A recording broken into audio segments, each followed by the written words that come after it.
el sentido de que no necesariamente el señor que está acá, si el mínimo no imponible es de 150.000 pesos,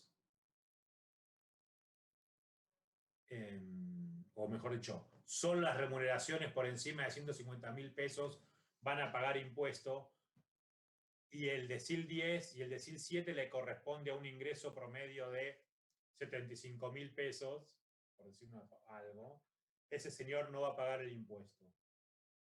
Porque hay que ver si ese señor no está alcanzado porque tiene rentas de otras categorías. ¿No? ¿Se acuerdan? Yo se los mencioné así al pasar. La ley de impuesto a las ganancias dice, en principio, que toda fuente de ingreso está grabada si se corresponde a la fuente ordinaria de ingresos. Y después, en la ley argentina, tiene un tratamiento particular, se agrupa, mejor dicho, vamos a hacerlo en forma que se pueda entender mejor. Se agrupan las distintas fuentes de ingreso. Fuentes de ingreso, recuerden, es forma en que uno puede ganar plata.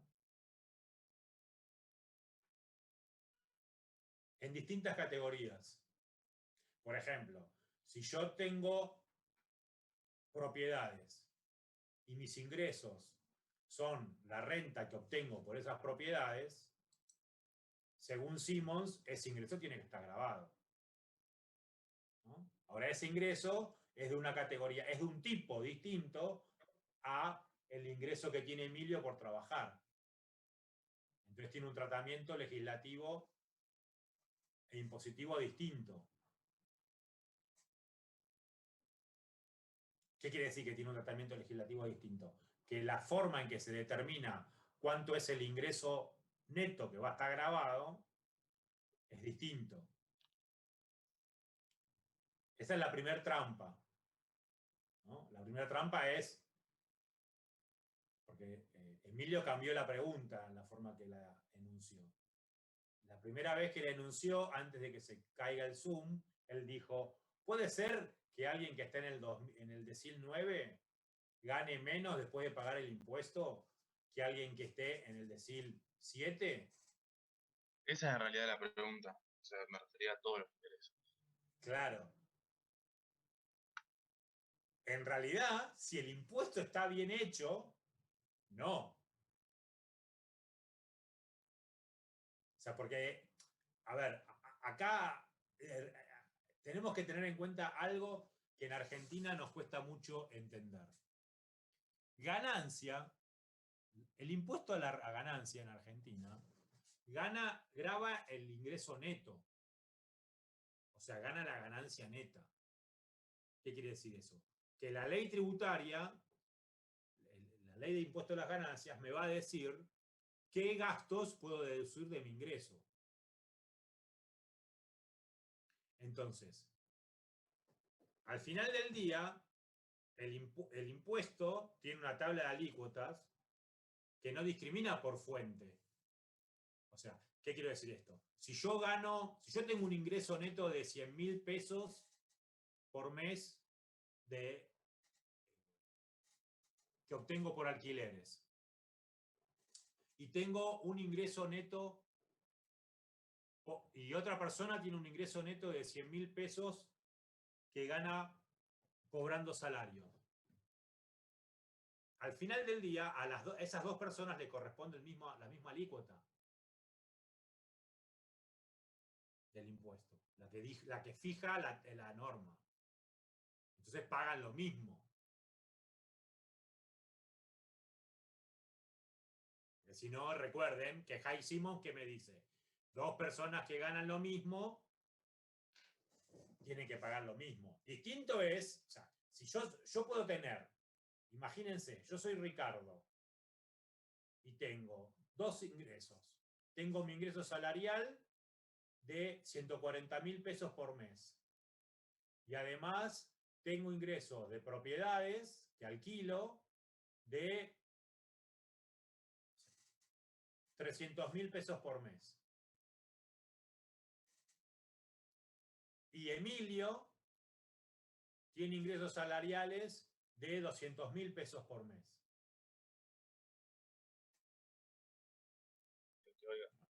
Entonces, ¿qué pasa? Ok, yo no voy a pagar impuesto a las ganancias de cuarta categoría, o sea, el impuesto que grava mis ingresos salariales, porque la ley aprobada ahora, este año, dice que si el salario promedio anual, perdón, promedio mensual es menor a 150, no paga.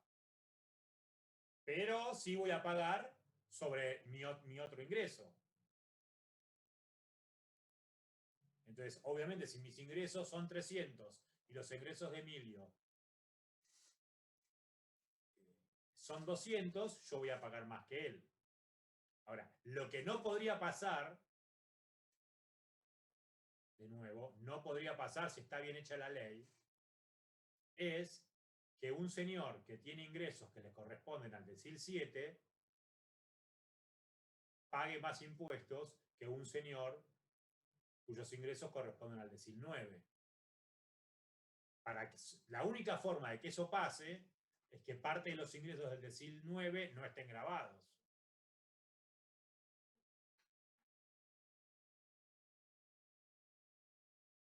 No sé si me pude explicar bien, Emilio. Porque el decil... porque la curva de distribución del ingreso mide el ingreso neto. Vienen a mi casa, viene el INDEC, viene a mi casa y me dice, ¿y vos cuánto ganás por mes? Yo gano tanto. 500.000 pesos. Ponele, o 300.000 pesos. O como han hecho, 300 más 140, 440.000 pesos. Buenísimo, estaría buenísimo ganar todo eso por mes. Hay que ver si todos esos ingresos están grabados o no están grabados. Por ejemplo, para que se entienda de qué estábamos hablando, hasta el gobierno de Macri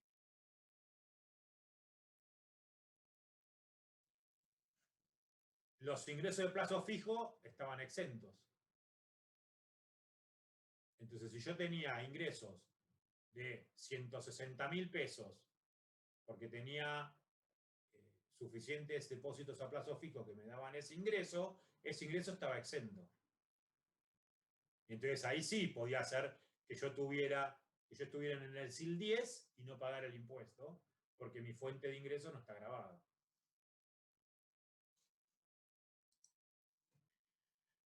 Bien, con este hermoso grafiquito, ya estamos en condiciones de tener una primera mirada sobre cuál es el impacto distributivo del sistema tributario. Pero si recordamos lo que dijimos al principio, tenemos que ver qué pasa con el gasto. O sea, tengo que hacer lo mismo que hice con los impuestos, lo tengo que hacer con el gasto. Entonces, ¿qué tenemos acá? Tenemos, perdón, este no. Este. Tenemos, así como tenemos curva de concentración de ingresos, tenemos curva de concentración de gastos.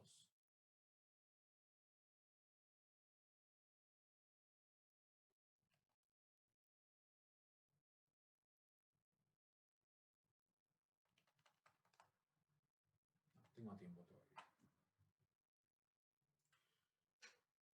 En el cuadro de abajo tenemos lo que, desde el punto de vista de la metodología de las finanzas públicas, se conoce como clasificación del gasto por finalidad y función. ¿No? Se agarra el presupuesto, ya lo vamos a ver con más detalle. El presupuesto, una de las formas en las que se presenta la información del presupuesto es según su finalidad, o sea, ¿para qué gasto? ¿Cuál es el objetivo que tienen esos programas presupuestarios, ese gasto? Entonces tenemos gasto en educación, gasto en jubilaciones, gasto en salud, gasto en trabajo, gastos en servicio de la deuda, gasto en promoción y asistencia social, gasto en servicios económicos. Fíjense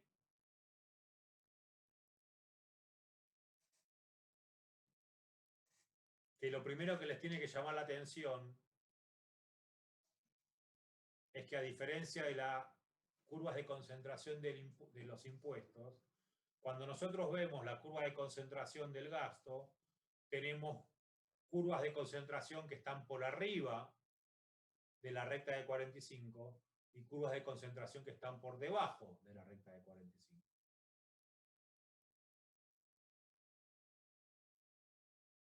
¿No? Entonces tenemos, fíjense, esto, ¿qué significa cada curva de concentración? Que yo agarré el total de gastos en educación que hace el Estado Nacional y identifiqué un criterio para asignarlo por decil. No, en realidad, ustedes ya lo vieron porque lo tienen acá. ¿No? Para el gasto en educación, como hay distintos tipos de educación, utilizo distintos criterios y los divido. ¿No? Entonces, tengo un gasto en educación universitaria pública, tengo un gasto en escuela pública, primaria, tengo un gasto en escuela primaria privada, tengo un gasto en escuela secundaria privada, tengo un gasto en educación universitaria privada. ¿No? Los gastos en educación privada, que son los subsidios. Los gastos en educación pública, en escuela primaria pública, son los gastos que se hacen a las transferencias de recursos que se hacen a las escuelas. ¿Estos son todos gastos sobre la oferta? ¿Sobre? La oferta en educación, digamos. Sí, porque en Argentina tenemos subsidio a la oferta, no tenemos subsidio a la demanda. O sea, estos son partidas del presupuesto que se corresponden a programas presupuestarios que impactan sobre la educación, que son los gastos de las escuelas, las transferencias que se te hace el presupuesto a las universidades públicas, los subsidios que se dan a las escuelas privadas, los subsidios que se dan a las universidades privadas. Entonces, en este caso es mucho más fácil, porque en el presupuesto está claramente identificado cuáles son los beneficiarios de cada tipo de gasto. Entonces yo tengo,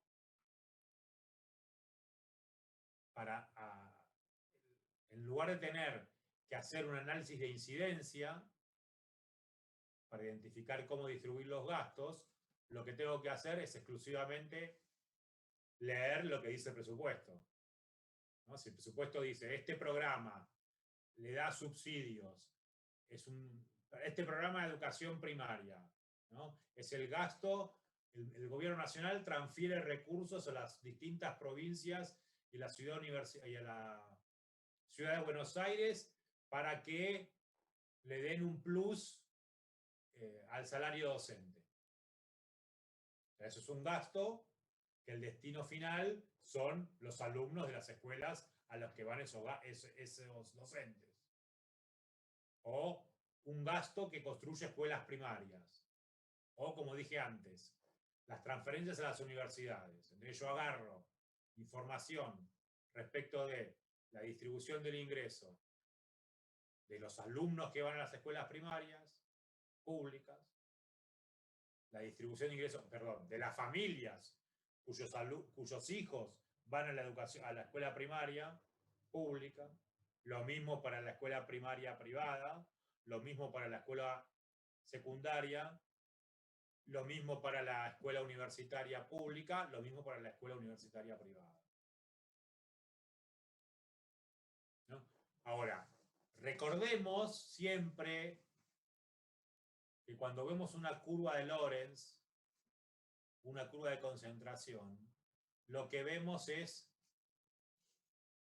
el porcentaje acumulado de la variable que estamos estudiando. Entonces, una vez que entendemos ese concepto, porcentaje de la variable acumulada,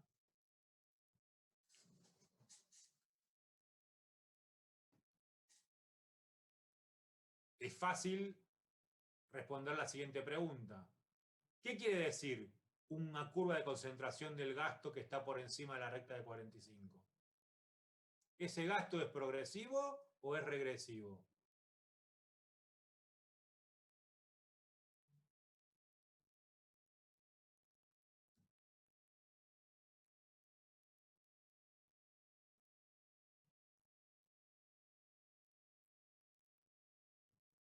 Yo creo que es regresivo. Podemos hacer como Emilio. Hagamos el truco que hizo Emilio. No, Emilio era, no era Emilio. O era Emilio. Ya no me acuerdo. ¿No?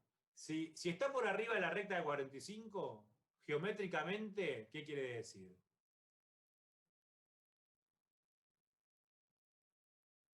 Que en los primeros deciles se acumula, ¿no? Si la tasa, acuérdense de su curso de análisis matemático cuando estudiaban funciones. Yo tengo una curva que tiene la primera derivada positiva y la segunda derivada negativa, que son las que están por arriba de la recta de 45. Tengo otro conjunto de curvas que tienen la primera derivada positiva y la segunda derivada positiva. Si está por arriba de la recta sería regresivo porque crece más rápido al principio, acumula más rápido al principio que más adelante. Claro, pero esto es gasto, no es impuesto. Se desacelera, se podría decir. Claro, se desacelera, pero ojo que lo que se desacelera es el gasto, no el impuesto. Sí, O sea, perdón. entonces, no, porque entonces está bien lo que vos dijiste, como se desacelera. Progresivo, digamos. Claro, lo que está diciendo es que los primeros deciles de ingreso son los que reciben mayor proporción del gasto. Ah, claro. Yo no veo muy bien, pero la curva naranja es la educación privada, ¿puede ser? No se ve nada, ¿no? A ver, esperen. No, Vamos a por buscar eso no.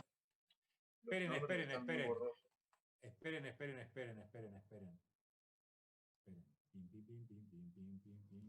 Porque si esa es la educación privada y aparte mirándolo geométricamente, sería regresivo. Esperen. Que vamos a ver si encontramos el gráfico.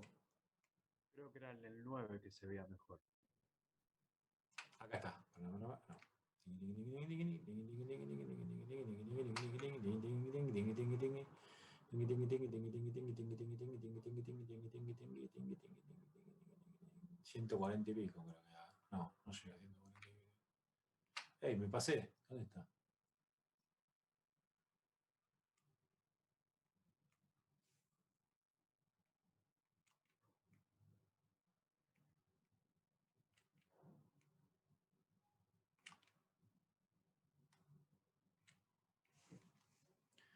Oh, a ver.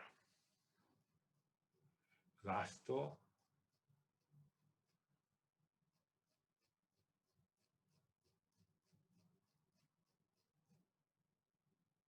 No me pusiste los números. Chango. ¿Dónde están los números?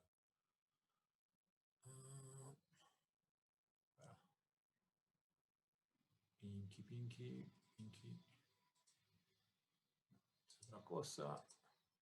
Es otra cosa.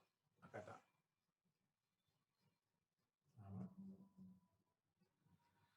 No, esto es otra cosa. Esperen un minuto.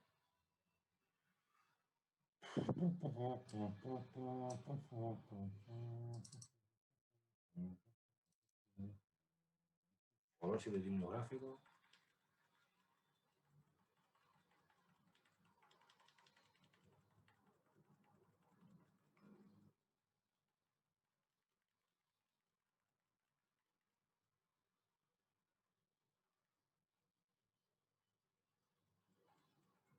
Ah, no le pusieron ningún gráfico. Peor todavía. Ah, sí.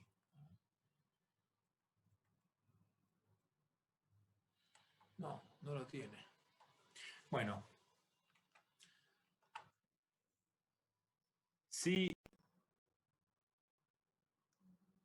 el gasto se acumula en el primer decil de ingreso y en el segundo decil de ingreso, ¿qué quiere decir? Como dijo alguien, Facundo creo que fue, que a medida que aumenta el decil de ingreso, cada decil de ingreso recibe una proporción menor del gasto. Por eso la curva se desacelera. Entonces, lo que está por arriba de la recta de 45 es un gasto progresivo. Lo que está por debajo de la recta de 45 es un gasto regresivo. La curva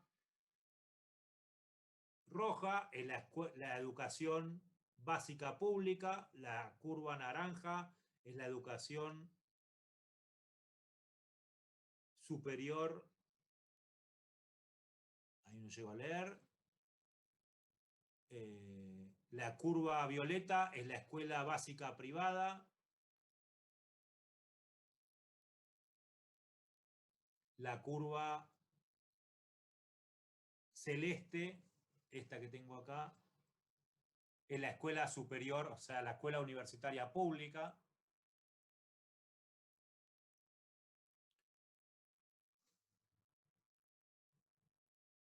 Fíjense que cuando comparamos la curva de gasto con la curva de ingresos, la curva amarilla es la curva de ingreso. Todas las curvas están por encima de la curva de concentración de gasto, están por encima de la curva de distribución del ingreso. O sea que todos los gastos en educación son más progresivos que la distribución del ingreso. O sea que el gasto en educación es progresivo, que es lo que vamos a ver acá. ¿No? Acá tenemos exactamente lo mismo, pero cambiamos el tipo de gasto. Acá tenemos todos los gastos. El gasto en educación, que es el gasto violeta, no solo está por encima de la recta de 45, o mejor dicho, no solo está por arriba de la recta, perdón, al revés. No solo está por encima de la curva de distribución del ingreso, sino que además está por arriba de la recta de 45. ¿No? Siempre vale el mismo criterio. Si yo tengo gastos de curvas de concentración, todas las curvas de concentración de gastos que esté por encima de la curva de ingresos es un gasto progresivo. Es una transferencia que recibe el decil de ingreso, perdón, es una transferencia que reciben en mayor proporción los deciles de ingreso inferiores comparados con el ingreso que reciben los ingresos inferiores. ¿No? Entonces, ¿qué me dice este gráfico? Todo el gasto público mejora la distribución del ingreso, excepto esta recta que tenemos acá, esta curva que tenemos acá, que es el gasto en pagos de la deuda. Obviamente, el pago de la deuda, ¿quiénes son los beneficiarios del pago de la deuda? Los tenedores de bonos de la deuda. Y obviamente que la distribución por decil de tenedores de bonos es más concentrada que la distribución del ingreso.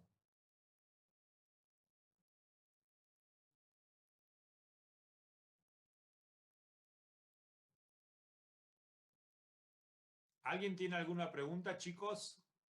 Antes de que siga.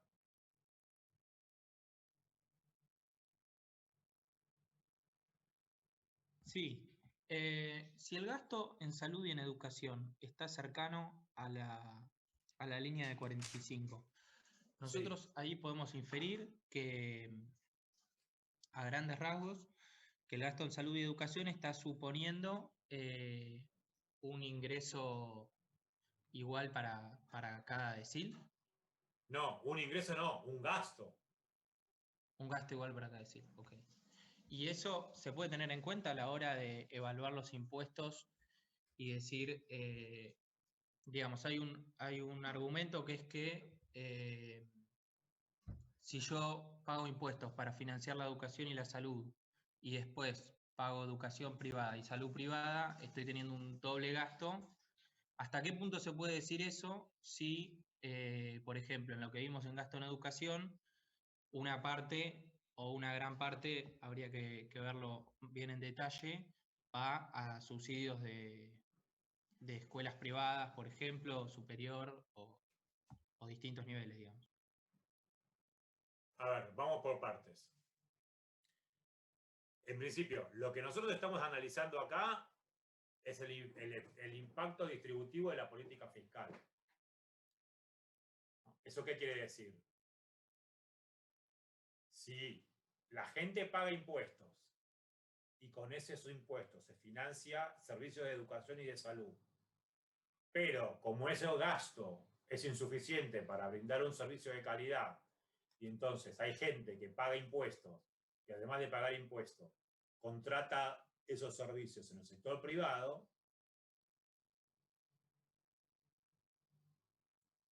eso lo que te está diciendo básicamente es la calidad de los servicios no satisface, públicos, no satisface a los individuos que tienen ingresos suficientes como para poder contratar, mejor dicho, aparte de los individuos que tienen ingresos suficientes como para contratar ese servicio en el sector privado. ¿No? No sé quién me estaba hablando porque no le veo. Sí. O sea, lo que te quiero decir es, el análisis llega hasta ahí. Después no sabemos si es progresivo o regresivo. O sea, porque lo más importante, o sea, digo, que de hecho está buena la pregunta, porque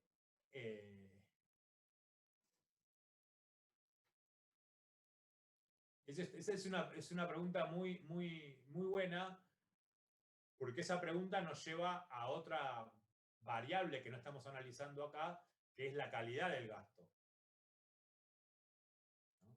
Es una dimensión distinta.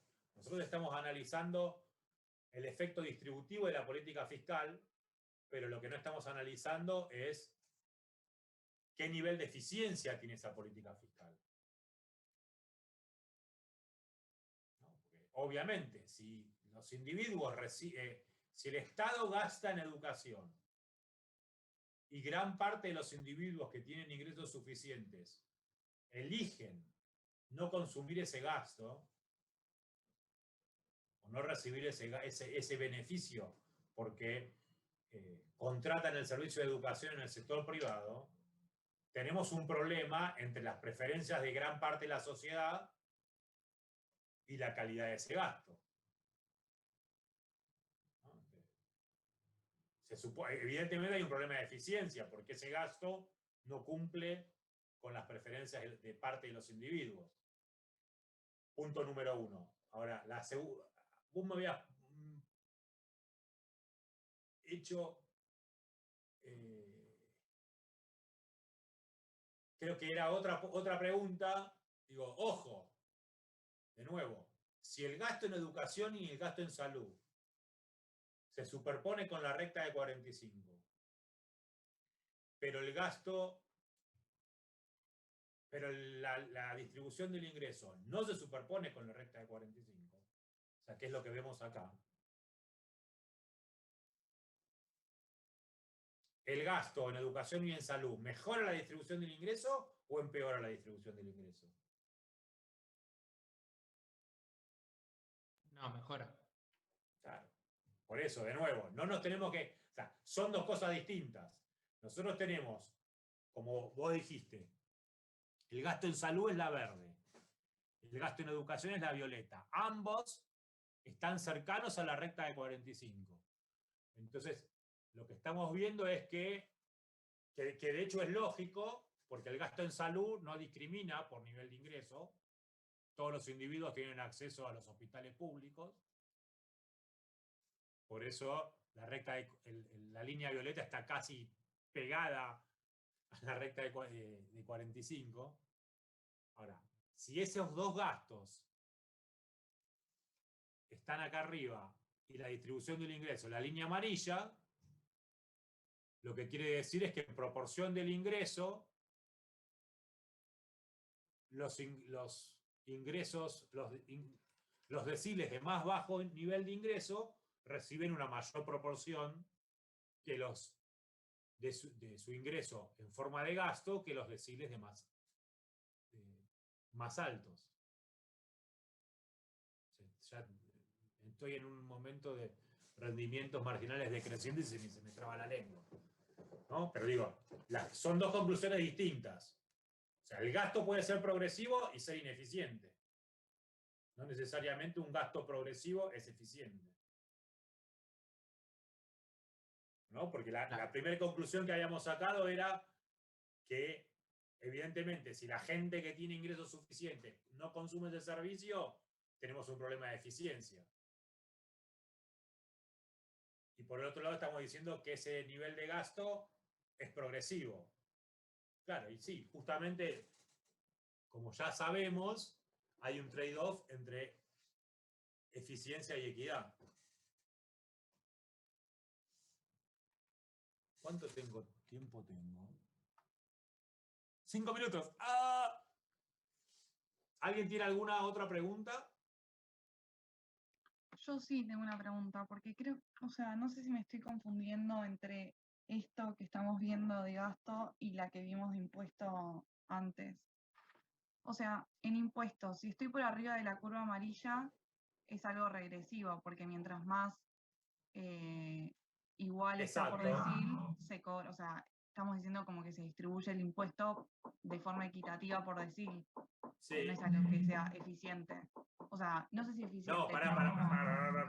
No, saco la palabra eficiente, pero si estoy diciendo que cobro lo mismo al decil más bajo que al decil más alto, es como, no sé si es tan bueno el impuesto. Más que los progresivos, que se cobraban los deciles más altos. Por eso, pará. Vamos por partes. Dale. Que sea bueno o malo, eso depende de la preferencia de cada individuo. Sí. Lo que nosotros podemos decir es si el impuesto es progresivo o si es regresivo. O sea, si yo estoy en el decil 10,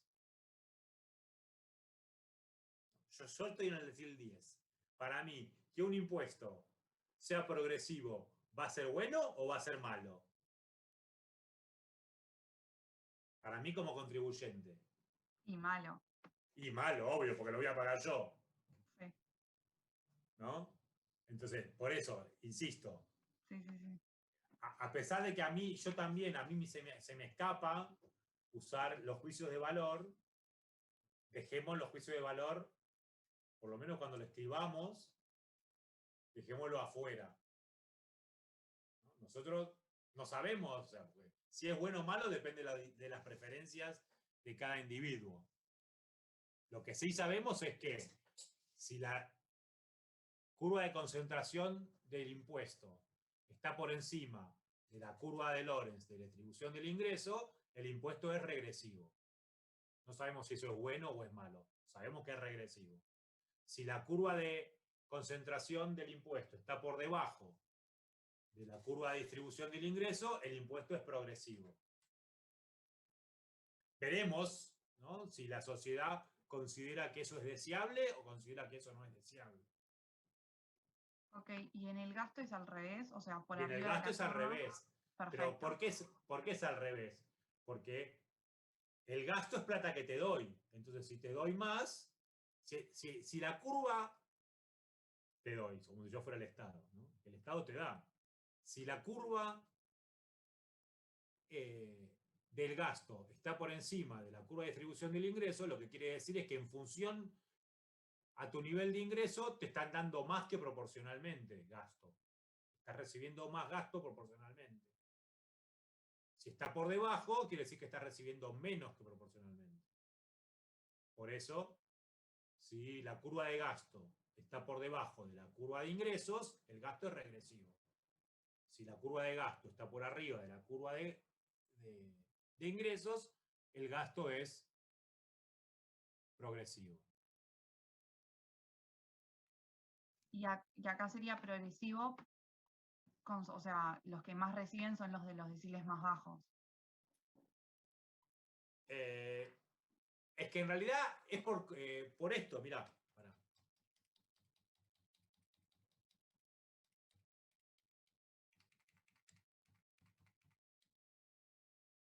O sea, si el Gini mejora, yo tengo un Gini. Supongamos que no hay impuestos. ¿No? Hagamos el juego. Supongamos que no hay impuestos. Yo tengo un Gini pre-política fiscal que me da 48. Y tengo una política de gasto que es progresiva. O sea que está muy concentrada, está más pegada a la recta de 45, o sea que tendría que ser mucho menor que ese 45. Ponerle que sea 0,28. Cuando yo calculo el Gini post política fiscal, el Gini post política fiscal me tiene que dar mucho menos que 45.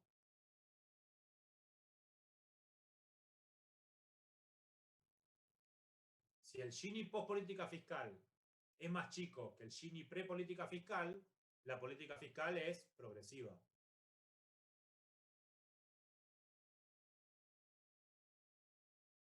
Claro, porque si fuese regresiva te mantendría el Gini Claro. que tenía. Exacto. La clave para entender eso que vos me preguntaste es recordar de nuevo, ya lo dije, pero no importa, se lo tienen que memorizar, que estas curvas miden frecuencia acumulada. Entonces es imposible, a ver, se me va a cortar, pero creo que lo voy a decir antes que se me corte la transmisión. Es imposible, por la forma en que está construida la curva de Lorenz, tener una curva que sea así. ¿Lo ven? ¿Ven la curva verde que acabo de dibujar? Sí, sí. Sí, sí. No,